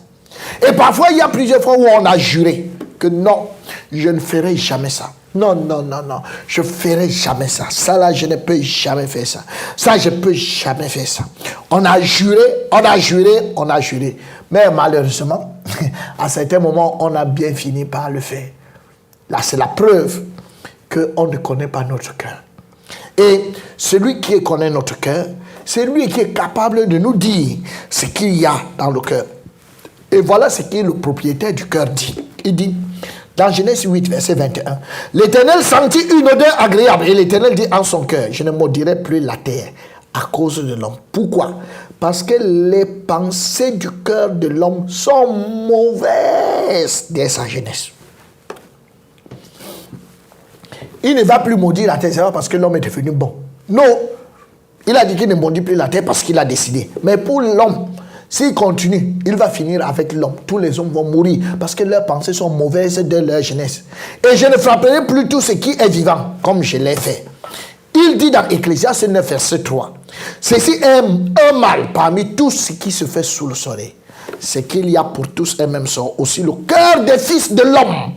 le cœur des fils de l'homme est-il plein de méchanceté. Et la folie est dans leur cœur. Est dans leur cœur pendant leur vie. La folie est dans leur cœur pendant leur vie. Après quoi, ils vont chez les morts. Car qui est accepté? La question aujourd'hui, c'est qui est accepté. Alors, Dieu voit donc tous les péchés qui sont dans mon cœur. Il voit tous les péchés qui sont dans mon cœur. Et quels sont donc les péchés qu'il voit dans mon cœur? Pourquoi? En accord avec 1 Samuel chapitre 16, verset 7, la Bible dit, l'Éternel le considère pas ce que l'homme considère. L'homme regarde à ce qui frappe les yeux, mais l'Éternel regarde au cœur. L'Éternel regarde seulement au cœur. Il regarde au cœur. Quand Dieu te regarde, ses yeux traversent la chair et voient ton cœur. Allez ici comprendre, quand on parle de cœur, ce n'est pas le cœur qui fait pom pom pom pom pom. Non, le cœur, Dieu regarde à ta conscience. Dieu regarde à l'intérieur, à ta conscience, à ton âme. Il regarde au cœur. L'Éternel regarde au cœur, à la conscience qui est à l'intérieur. Et Jérémie 17 dit, moi l'Éternel, je prouve le cœur, je sonde les reins, pour rendre à chacun selon ses voies, selon le fruit de ses œuvres. Oui, il sonde les cœurs. Alors, Dieu décide donc de diagnostiquer nos cœurs. Et quand il diagnostique nos cœurs, qu'est-ce qu'il voit à l'intérieur du cœur? Marc chapitre 7, verset 21. Il dit, car c'est du dedans, c'est du cœur des hommes que sortent les mauvaises pensées, les adultères, les impudicités, les meurtres, les vols, les cupidités, les méchancetés, la fraude, le dérèglement, le regard envieux, la calomnie, l'orgueil, la folie. C'est Dieu qui diagnostique. Il ne te demande pas ton avis. Il te dit ce qu'il y a dans ton cœur. Il dit, toutes ces choses mauvaises sortent du dedans. Et c'est ça qui souille l'homme. Il n'a pas dit, c'est les choses du dehors qui souillent l'homme. Je suis parfois très surpris, parce que dans beaucoup de prédications, on estime que ce sont les choses du dehors qui souillent l'homme. Non, non, non, non. Ce sont les choses qui sont à l'intérieur. Allez faire une petite expérience. Dans les années 1900, ou bien dans les années 1800, en Afrique, on ne portait pas trop des habits. Les gens étaient en particulier nus, ça et là. Mais allez savoir, il n'y avait pas les divorces comme aujourd'hui. Il n'y avait pas l'impudicité telle qu'on regarde aujourd'hui. Alors que les gens n'avaient pas d'habits. C'est dire quoi? C'est dire que ce n'est pas le problème d'habits. Mais c'est que les cœurs ont subi une évolution à la fin de 7 ans. Donc, tel que le dit Timothée, dans le livre de Timothée, dans les derniers temps, les hommes deviendront fanfarons, les hommes deviendront méchants, amis de l'argent, adultères. Donc, tout ceci, c'est à cause des derniers temps. Donc, la Bible nous dit donc que voici ce qu'il y a dans le cœur d'un homme. Dans le cœur d'un homme, il y a, on ne te demande pas, il y a là-dedans les mauvaises pensées, les adultères, les impudicités, les meurtres, les vols, les cupidités, les méchancetés, la fraude, le dérèglement, le regard envieux, la calomnie, l'orgueil, la folie. Peut-être tu discutes et tu dis, ah, là, Pasteur Boba, vous exagérez un peu. Je vais te dire et je vais poser une question. Pour te montrer qu'est-ce qu'il y a dans ton cœur, pour que tu comprennes de quoi je parle. Si maintenant je te posais la question, est-ce que tu peux tuer? Certainement tu vas me dire non, tu ne peux pas tuer. Mais si tu as des enfants, ou bien tu as un père, une mère et des enfants que tu aimes et la femme que tu aimes, admettons que tu sois sorti de ta maison et que tu rentres chez toi le soir et des gangsters, des bandits sont entrés chez toi, 2 bandits armés. Ils sont entrés chez toi, parmi les 2, il y a un qui a une arme. Bon, l'autre a une arme blanche. Et arrivé chez toi, ils ont tué ton père, ils ont tué ta mère, et maintenant ils veulent violer ta femme et tuer tes enfants.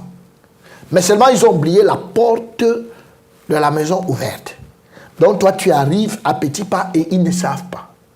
Pendant que ta femme se bat, bien ton mari, pendant qu'elle se bat, son pied tape l'arme qui était accrochée, et l'arme vient tomber à tes pieds. Toi, tu es debout à la porte. Qu'est-ce que tu vas faire? Certainement, tu prendras l'arme et tu vas descendre les bandits. D'ailleurs que si tu ne le fais pas, c'est déjà un péché et c'est réprimé par la loi. Non d'assistance à personne en danger. Deuxièmement, si tu le fais, Dieu ne connaît pas ce qu'on appelle la légitime défense. Ce qui est clair, tu auras tué. Et pourquoi tu auras eu la capacité de tuer? C'est parce qu'en toi, il y a les prédispositions. Tu as le matériel requis pour que tu sois capable de tuer un homme. Lesquelles dispositions Jésus n'avait pas? Il ne pouvait pas tuer parce qu'en lui, il n'y avait pas ces prédispositions. Raison pour laquelle il ne pouvait pas tuer. Mais toi, tu tues parce que tu as ces prédispositions. Alors, pour beaucoup de gens aujourd'hui, quand on part faire les funérailles ou le deuil, on arrive là, on lui fait une litanie de bonnes choses. On dit, oh, cet homme était bon. Cet homme était bien. Il ne pouvait même pas tuer une mouche. Laissez-moi vous dire, ça c'est devant les hommes. En fait, si tu vis dans ce monde sans tuer, c'est parce que Dieu t'a évité d'être dans des situations où tu pouvais tuer. Pourquoi? Si tu te retrouvais dans des situations où il fallait tuer, tu pourrais tuer. Donc ça, Dieu ne juge pas ce que tu fais ou tu ne fais pas, mais Dieu te juge pour ce que tu es capable de faire. Et il connaît tout ce que tu es capable de faire. Et c'est pour ça qu'il te juge et qu'il t'enverra en enfer. Donc quand on présente ton cœur, comme on présente cet enfant, Dieu ne regarde pas l'enfant, mais Dieu regarde, il zoome le cœur. Et quand il regarde dans le cœur, il peut donc voir tous les fruits qui sont dans le cœur de cet enfant. Cet enfant donc a toutes les prédispositions. Donc, tous ces péchés sont enfouis dans son cœur. Maintenant, quand il va naître, ça dépend du lieu où il va vivre. Là, quand il va vivre, suivant tel lieu ou tel autre lieu, il y aura donc des péchés qui seront plus manifestes et d'autres qui seront récessifs. Récessifs, ça veut dire qu'ils sont là, mais ils ne se voient pas. Et d'autres qui seront plus manifestes. Donc, s'il vit à la présidence, il est fils d'un président, il pourrait y avoir l'orgueil qui va mieux se manifester, l'impudicité peut-être, mais il n'y aura pas trop des choses comme les petits vols et tout et tout. Non. Mais s'il vit dans un quartier réputé dangereux, meurtre et tout seront propices. Donc pour Dieu, ça ne dépend pas du quartier où tu as vécu, ou de ce que tu fais, ou que tu sois bien éduqué ou pas, mais Dieu pour lui, c'est qu'il regarde sur le cœur. Et c'est en regardant le cœur que tous les hommes sont égaux devant lui. Vous savez, l'homme a cette attitude, l'homme a cette prédisposition. Cette prédisposition a toujours fait la différence, à voir que tel est mieux que l'autre. Non, pour Dieu, ce qui fait la différence entre deux hommes, c'est s'il est né de nouveau ou pas. Mais en dehors de ça, si vous n'êtes pas né de nouveau, pour Dieu, c'est la même chose. Même pipe, même tabac. Il voit la même quantité de péchés. C'est nous qui regardons à l'apparence extérieure. On dit, celle-là, c'est une prostituée. Elle aime trop ceci, elle aime trop. Non, pour Dieu, mais Dieu est focalisé sur le cœur. Et en plus de ça, ce même bébé est spirituellement mort. Étant donc spirituellement mort, nous avons ici un papa. Ce papa, il a 60 ans. Et ayant 60 ans aujourd'hui, que Dieu également zoome son cœur. Quand il zoome son cœur, il voit à l'intérieur tous ses péchés. Tous ces péchés sont à l'intérieur de son cœur. Parce que vous tous qui m'écoutez aujourd'hui, vous êtes des anciens bébés. Et en tant qu'un ancien bébé, voilà le cœur. Et à cause de ce cœur, qui est donc plein de péchés, ici se trouve la sémence du péché. Ici, c'est l'usine. C'est ici que tous les péchés prennent leur source, dans le cœur.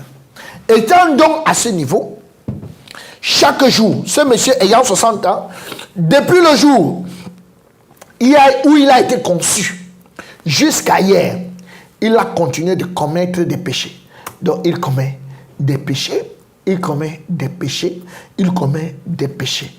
Et maintenant, tous ces péchés qu'il a commis, Parce que toute sa vie, il va commettre le péché.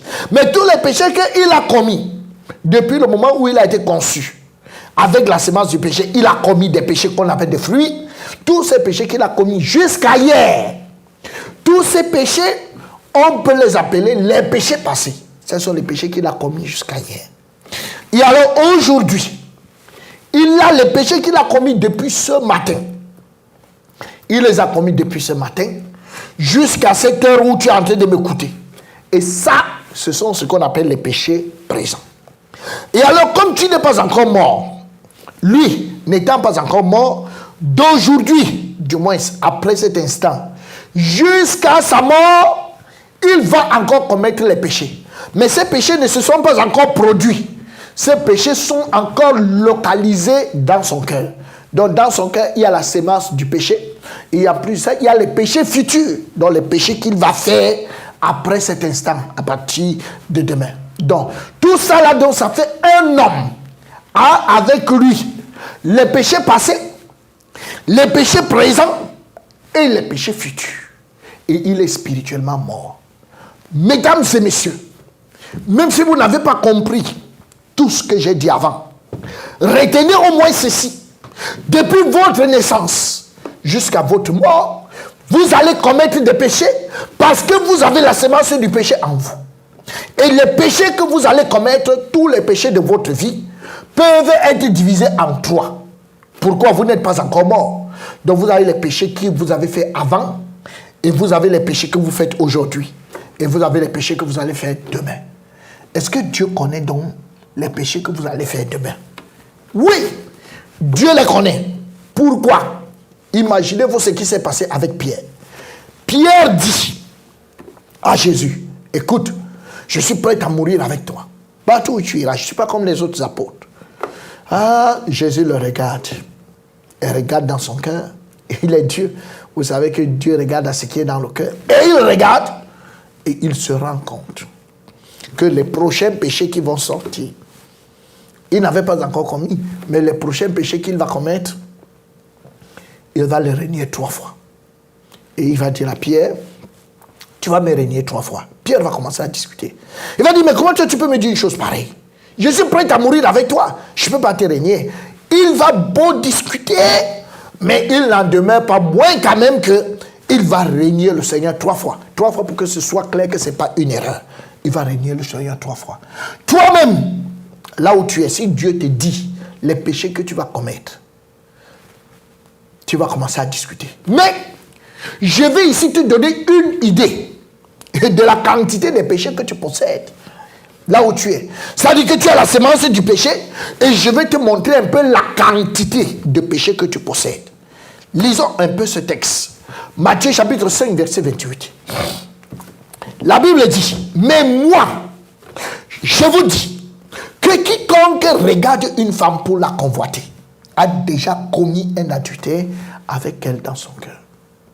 Si tu regardes une femme pour la convoiter, comme ce monsieur, il sort peut-être de la prière ou de la balade et il regarde une femme. La Bible dit, juste pour avoir regardé, pour la convoiter, il a dit, waouh, quelle belle femme. Oh, la Bible dit, il a déjà commis un adultère. Et il a commis un adultère où? Dans son cœur. Avec qui? Avec elle, puisqu'on ne commet pas l'adultère seul. Donc, ça veut dire clairement que lui, il a commis l'adultère et cette femme a également commis l'adultère. Vous allez me dire que, mais est-ce qu'elle savait? Vous savez, les femmes discutent. Oui, oui, ça fait partie de Lévitique 5, 17. Ça, ce sont des péchés qu'on fait sans savoir. Elle a péché puisqu'elle a commis l'adultère, mais elle l'a fait sans savoir. Donc quelqu'un va vous dire aujourd'hui, depuis que je suis marié, moi je n'ai jamais commis un autre homme et tout. C'est bon, j'apprécie même et j'acclame. Mais ça c'est devant les hommes. Mais devant Dieu, chaque fois qu'un homme vous a regardé, vous avez commis l'adultère avec lui dans votre cœur. Et vous, en tant qu'un homme, quand vous-même vous apprêtez, vous vous centrez très bien, c'est pour qu'on vous regarde et qu'on vous apprécie. Quand on vous regarde aussi, quand une femme vous regarde, elle a commis l'adultère avec vous. Est-ce que vous le savez? Non.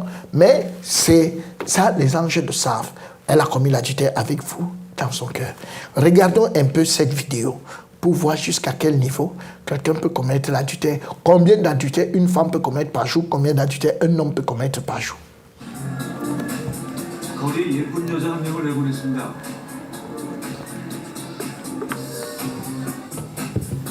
그 남자들의 반응을 살펴봤습니다.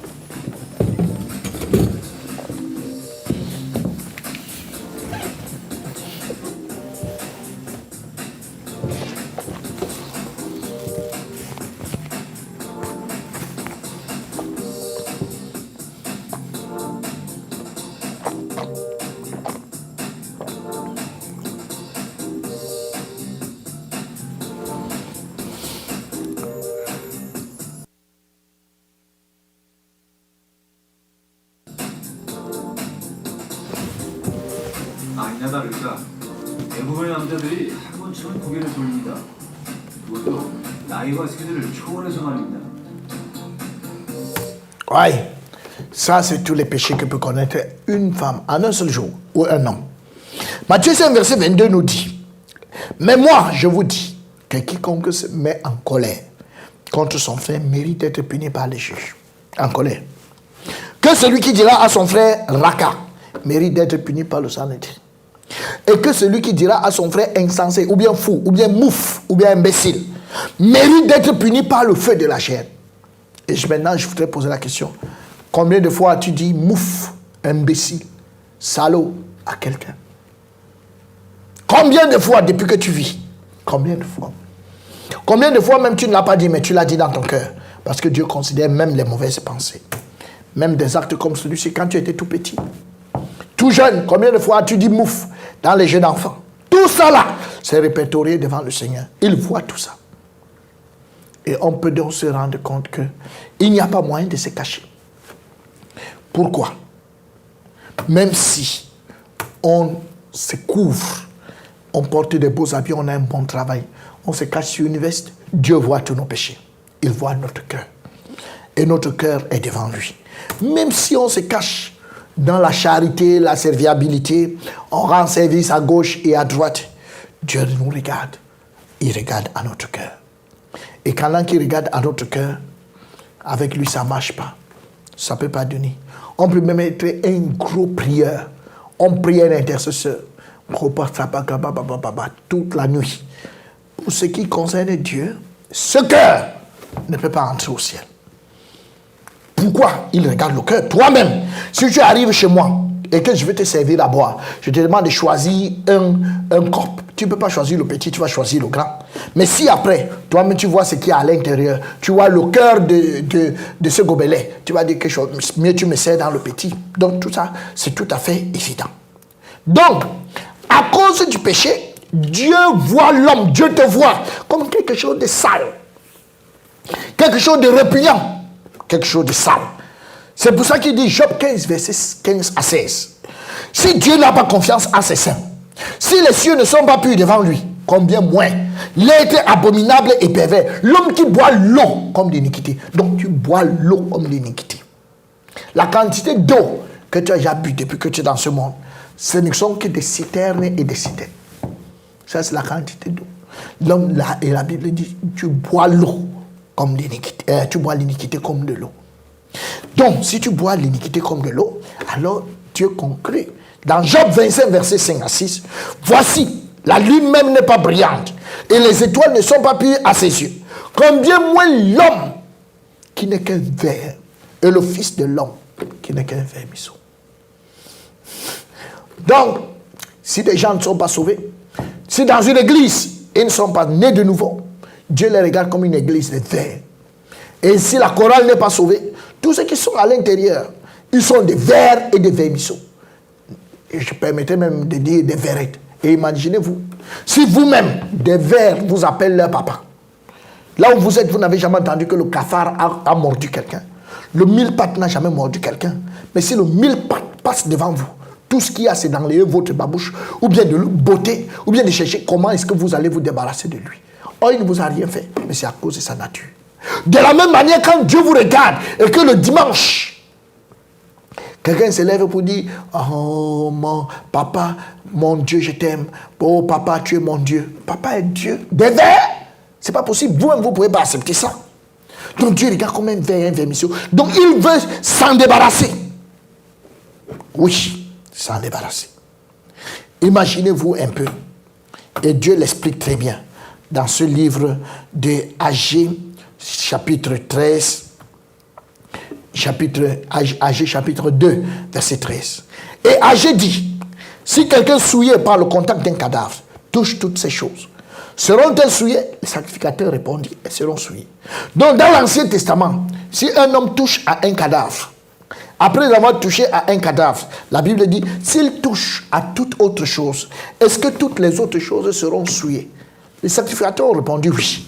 Et il a conclu dans verset 14, Dieu dit, alors Agé reprenant la parole, il dit, tel est ce peuple, telle est cette nation devant moi, dit l'Éternel.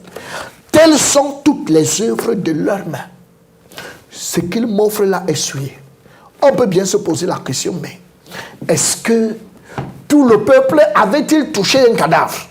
Est-ce que tout le peuple avait touché, toute la nation avait touché un cadavre? Puisqu'on dit que tout ce qu'ils offrent là, tout ce qu'ils offrent est souillé.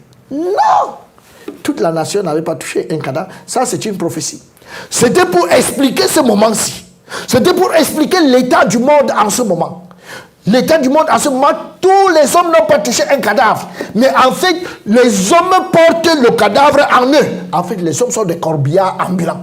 Puisque tu es spirituellement mort. Étant donc spirituellement mort, l'esprit mort est en toi. En accord avec ce verset. Matthieu 23, verset 27. Il dit, malheur à vous, scribes et pharisiens, hypocrites. Pourquoi? Parce que vous ressemblez à des sépulcres blanchis. Qu'est-ce qu'il y a dans les sépulcres? Qui paraissent beaux au dehors. Là où tu marches, tu parais beau au dehors. Mais qui au-dedans sont pleins d'ossements de mort et de toute espèce d'impureté à l'intérieur. Toute espèce d'impureté. Donc à l'intérieur, nous avons les ossements de mort. Dans notre esprit qui est mort, Dieu appelle ça les ossements de mort que nous transportons. Ça veut donc dire quoi? En transportant donc des ossements de mort, tout ce qu'on touche est souillé. En accord avec l'Ancien Testament. Tout ce qu'on touche est souillé. Nos chansons, souillées. Nos prières, souillées. Nos nuits de prière, souillées. Nos dons, souillés. Nos dîmes, souillées. Tout ce que nous faisons, nos danses, souillées. Tout cela est souillé.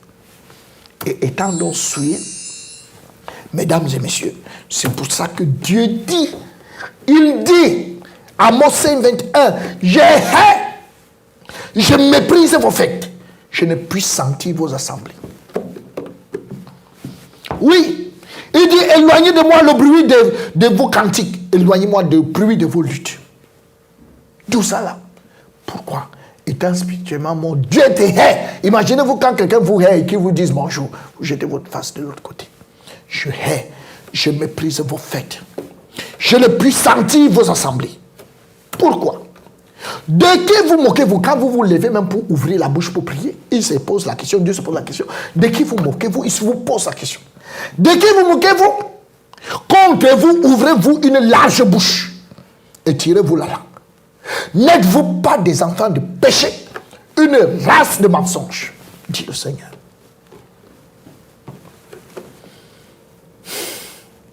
Dieu pose la question. De qui vous moquez-vous?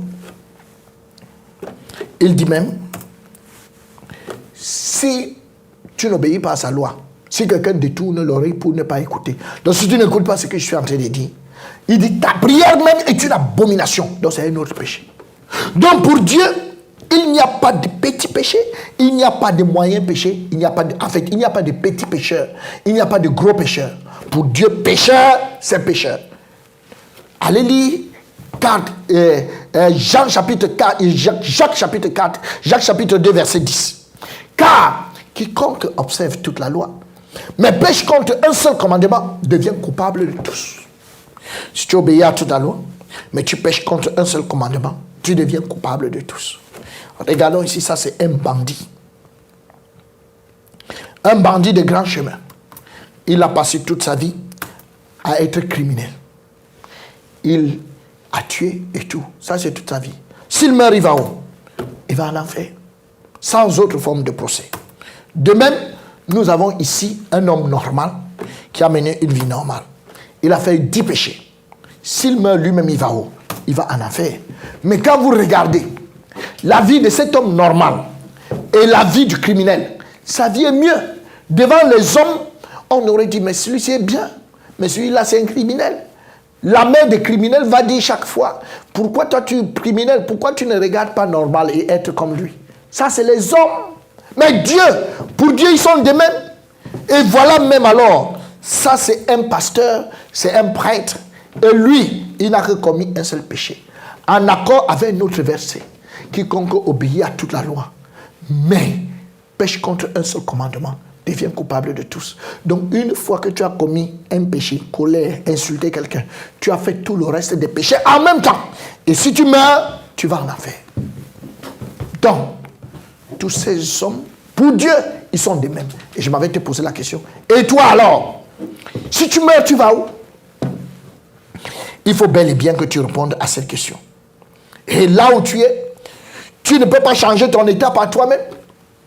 Jérémie 13, verset 23 dit, un Éthiopien peut-il changer sa peau et un léopard ses taches? Il dit, de même pourriez-vous faire le bien, vous qui êtes accoutumés à faire le mal. Quand quelqu'un n'est pas né de nouveau, la descendance là-dedans, notre coutume c'est faire le mal. Mais quand tu dis bonjour à quelqu'un, Dieu considère ça comme un péché. C'est ta coutume, faire le mal. Faire le mal. Rien que le mal. La Bible dit que tu ne peux pas te séparer de ça. Jérémie 2, verset 22. Quand tu te laverais avec du nitre, quand tu emploierais même beaucoup d'eau, de potasse, ton iniquité resterait marquée devant Dieu, dit le Seigneur. Le nitre et la potasse, c'est quoi? Nitre et la potasse, même quand tu emploieras les prières, même quand tu emploieras le jeûne, tu ne peux pas te séparer de tous tes péchés. Parce que tes péchés sont collés et c'est posé devant le Seigneur. Comme un faisceau. C'est là devant lui. Donc ça veut dire que pour Dieu, mesdames et messieurs, l'homme n'a aucun moyen de s'en sortir, encore moins de s'améliorer. Il n'y a pas de moyen. Donner sa vie à Dieu, c'est impossible. Parce qu'un mort ne peut pas donner sa vie. C'est pas possible. On entend les gens dire, j'ai donné ma vie à Jésus. C'est même la déclaration, cette déclaration. C'est même cette déclaration qui est la preuve que vous allez en enfer. Parce que ce n'est pas biblique. C'est Jésus qui donne sa vie. Ce n'est pas un homme qui donne sa vie. Non. Les affaires invitent Jésus, viens dans mon cœur, fais de moi un enfant de Dieu. Ce n'est pas biblique. Et comment pouvez-vous amener des gens au ciel par répétition? Quelqu'un fait la prière de répétition. C'est quand même bête. Excusez-moi. C'est quand même inadmissible que des gens puissent accepter ce genre de choses. Pourquoi? Si c'était ça le cas, on serait allé dans une école maternelle pour dire à des enfants, répétez après moi, Seigneur Jésus, viens dans mon cœur, fais de moi un enfant de Dieu. Ils auraient fait cette prière. Pourquoi? Ils ne comprennent rien. C'est pour ça qu'ils prient comme ça. Et vous allez me dire qu'ils sont différents du vieux. Même le vieux ne comprend rien. Parce que si le vieux comprenait, il n'allait pas faire ça. Donc donner sa vie, ce n'est pas biblique, ce n'est pas possible. Confesser ses péchés, c'est impossible. Pourquoi? Les péchés sont trop nombreux. Et en plus, Dieu ne l'écoute pas. Voilà les versets. Lévitique 5, 17.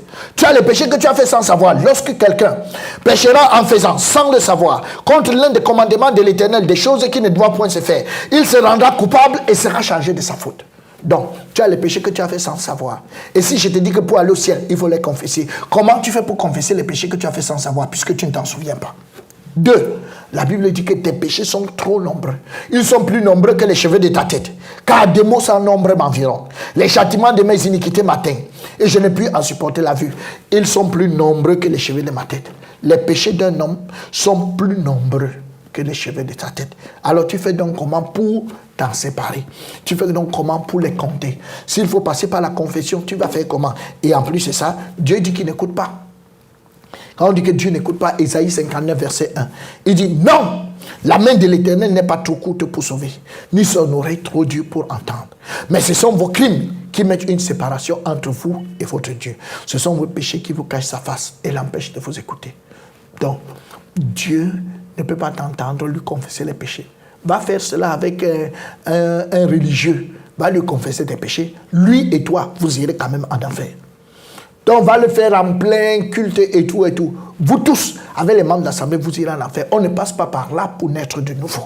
Parce qu'il ne vous écoute pas. Donc, l'enfer est incontournable, mesdames et messieurs. Pourquoi? Parce que le salaire du péché, c'est la mort. C'est ça. Dieu n'est redevable en personne. Tout le monde qui a commis un péché, Dieu doit lui donner son salaire. Et le salaire du péché, c'est la mort. Romains 6, verset 23. Le salaire du péché, c'est la mort. C'est pour ça que, à cause du péché, Dieu prend ceux qui sont spirituellement morts, ceux qui sont des pécheurs, et les jette en enfer. Et la Bible dit, puisque beaucoup disent que l'enfer n'existe pas, plusieurs disent, Matthieu 13, 42 en parle. Et ils les jetteront dans la fournaise ardente, où il y aura des pleurs et des grincements de dents. Les gens seront étonnés. Comment est-ce que je me suis retrouvé en enfer? Et, Apocalypse chapitre 20, verset 15, quiconque ne fut pas trouvé, écrit dans le livre de vie, fut jeté dans les temps de feu. Ça, jeté dans les temps de feu. Appelle ça comme tu veux. Dis même que ce n'est pas l'enfer. Donnez-lui un autre nom. Mais c'est les temps de feu. Et Dieu dit qu'avec ça, ils n'en sortiront pas. Par la Bible, aujourd'hui, ta vie a été diagnostiquée. Et devant Dieu, tu as été trouvé pécheur. Donc, Dieu a prononcé le jugement. Et si après tout ce que j'ai dit, tu continues de dire, malgré tout cela, tu dis, oui, je suis innocent, innocenté, ou bien, je suis innocent. Certainement, sa colère s'est détournée de moi. C'est ce que tu dis. Ah, je suis dans l'église depuis, sa colère s'est détournée de moi. Ah, j'ai donné ma vie, même si c'est n'importe comment, ma vie a changé. C'est bon, ta vie a changé extérieurement. Mais tu n'as pas changé du tout intérieurement. Et on l'a vu. Donc, Dieu te dit, voici. Je vais contester avec toi. Parce que tu dis, je n'ai point péché. Psaume 50, verset 21 nous dit que je vais tout mettre devant toi. Parce que voici ce que tu t'es dit. Tu t'es dit que je suis comme Dieu. Tu t'es imaginé que je te ressemble. C'est-à-dire que tu t'es imaginé que là où tu es là, tu ressembles à Dieu ou bien que Dieu te ressemble. Tu dis que comme tu t'imagines que je te ressemble, je vais tout mettre devant toi. Et je vais tout mettre, toutes tes œuvres devant toi. Et tu sauras toi-même. Donc les gens iront en enfer avec la conviction que c'est bon. Il vaut mieux qu'ils aillent en enfer. Pourquoi? Car je vous le dis en vérité. Tant que le ciel et la terre ne passeront point, il ne disparaîtra pas de la loi un seul iota. Ou un seul trait de la lettre, jusqu'à ce que tout soit arrivé. Dieu nous dit aujourd'hui qu'il ne nous juge pas sa parole. C'est sa parole qui est là maintenant, qui nous juge. Si elle ne te juge pas aujourd'hui, elle te jugera après ta mort. Après ta mort. Et ça ne changera pas. Ce sera toujours cette même parole. Alors, permettez-moi de vous dire, mesdames et messieurs, l'enfer, bel et bien, voilà ses caractéristiques. Le feu ne s'éteint point en enfer. C'est un feu qui brûle éternellement. Et en enfer, il y aura différents endroits. Tu es d'abord jeté en enfer. Et maintenant, étant donc en enfer, on va te juger en accord avec tes fruits. Il y aura des points en rapport avec les fruits des péchés que tu auras commis. Le feu ne s'éteint point. Non. En enfer, l'on ne meurt point. On ne meurt point en enfer. En enfer, il y a les pleurs et les grincements des dents. Parce que plusieurs vont regretter. Et vont se dire, oh, j'allais pourtant à l'église chaque jour. J'avais donné le terrain pour l'église. J'ai donné mon argent. J'ai servi dans l'église. Je me suis occupé de tel. Je me suis occupé des pasteurs. Je me suis occupé des hommes de Dieu. J'ai donné tout ce que j'avais dans l'église. Je suis même ruiné aujourd'hui à cause de l'église. J'ai tout fait dans l'église. Oui, tu as tout fait dans l'église. Merci. Mais pour Dieu, comme tu l'as fait, étant non né de nouveau, Dieu dit que tout ce que tu touches est souillé. Donc tout ce que tu as donné là, c'était quasiment inutile. Quasiment. Le Seigneur dit, en enfer, il n'y a pas de repos. Il n'y aura pas de repos en enfer. Que oui, aujourd'hui, attendons un peu. Ça va, c'est bon, il faut te reposer. Non, il n'y a pas de repos en enfer, mesdames et messieurs. Il vaut mieux ne pas y aller. L'enfer n'est pas un lieu conseillable. Et même dans nos jargons habituels, quand quelqu'un vous dit que c'était l'enfer, ça veut dire que c'était trop grave. Donc, l'enfer ne peut pas être conseillable. La Bible dit là où on ne peut rencontrer les membres de sa famille. et il n'y a pas une réunion de famille pour essayer de s'encourager mutuellement, pour essayer de se soutenir, pour essayer de se dire, ah, c'est vraiment trop dangereux. Vraiment, ça fait chaud ici. Vraiment, mon fils vient. L'embrassade d'une mère ne va rien donner. La Bible dit, le feu de l'enfer n'est pas comme le feu là où on se chauffe. Ce n'est pas un feu comme là où on se chauffe ici ou bien là où on prépare. Non, c'est un feu tout à fait différent. Et enfin, la Bible dit, l'enfer, il est impossible de s'échapper. Quasiment impossible de s'échapper de l'enfer. Regardons cette vidéo pour avoir une idée. Cette vidéo qui a été montée pour avoir une idée de l'enfer.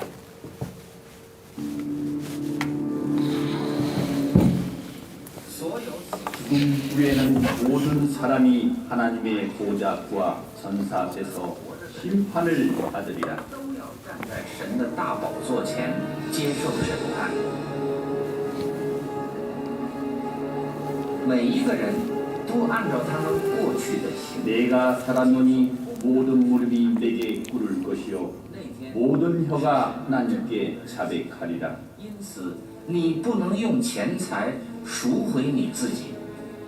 至于那些胆儿小、 두려워하는 자들과 믿지 않는 자들과 흉악한 자들과 살인자들과 음란한 자들과 귀신 우상숭배 자들과 모든 거짓말하는 자들은 불과 유황으로 타는 못에 던지우니 이것은 둘째 사망 곧 불못이라. 누구든지 생명책에 기록되지 못하는 자들은 불못에 던지우리라. 就是地狱。